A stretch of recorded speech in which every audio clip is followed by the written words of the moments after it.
Sam Bankman-Fried demonstrates ineffective altruism at its worst. The road to hell is paved with good intentions. 1 year ago, CoinDesk's Allison sent me the FTX balance sheet and asked for my take. I laid out what I saw, asking several times whether it was real, because a balance sheet that bad just did not seem possible given all we'd read about Sam Bankman-Fried, Alameda and FTX over the preceding years. It was very real, and Ian brought down the house with his award-winning reporting. I'm proud to publish my latest thoughts on SBF here on CoinDesk. They say the road to hell is paved with good intentions. Maybe so. It may also be that those who choose the road to hell try to paint over it by claiming to have good intentions. Perhaps they even use their supposedly good intentions to justify actions that are anything but good. Take the case of Sam Bankman-Fried. More commonly known by his initials SBF, he briefly held the title of world's richest 30-year-old with an estimated net worth of $20 billion.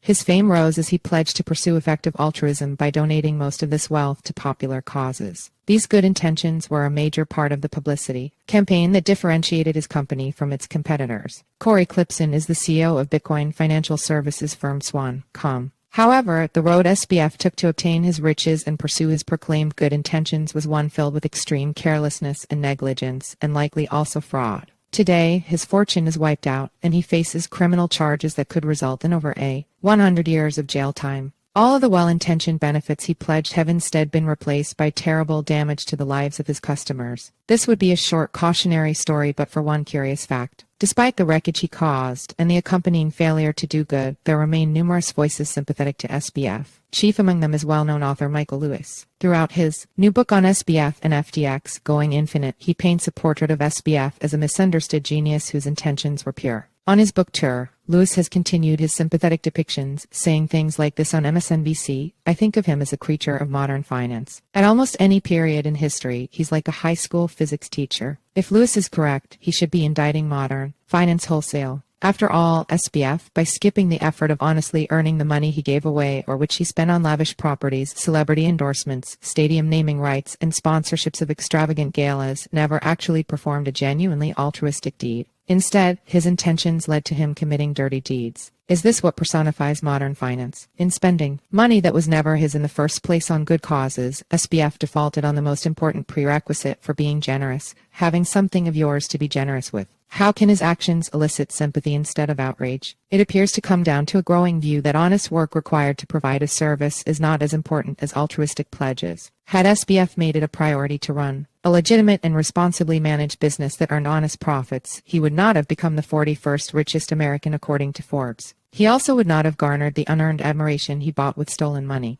The SBF story is an extreme example of the ever-growing phenomenon of putting lofty desires ahead of more important requirements, delivering excellent products. If the pressure to appear altruistic was not so important, SBF might actually have focused his efforts on laying the foundation of building a sound business. See also, Sam Bankman-Fried's altruism wasn't very effective opinion. It ultimately should come as little surprise to us that if we do not show appreciation for the hard, time-consuming work required to deliver great services, the quality of what companies deliver us will decline. Nor should we be shocked when cases like that of SBF arise in which the service itself turns out to be a complete fiction, doing none of what it promises customers, but instead directing all its efforts to those unrelated, altruistic practices which receive praise. The story of SBF serves as a warning that it is crucial that companies prioritize building and operating good businesses, and that the standard that we use for judging them as good is how well they serve their stakeholders. There can, of course, be room for companies to be charitable. However, if charity comes at the cost of running a company poorly, or worse, fraudulently, the charity will not last, and all the other valuable offerings the company exists to provide will also erode or disappear.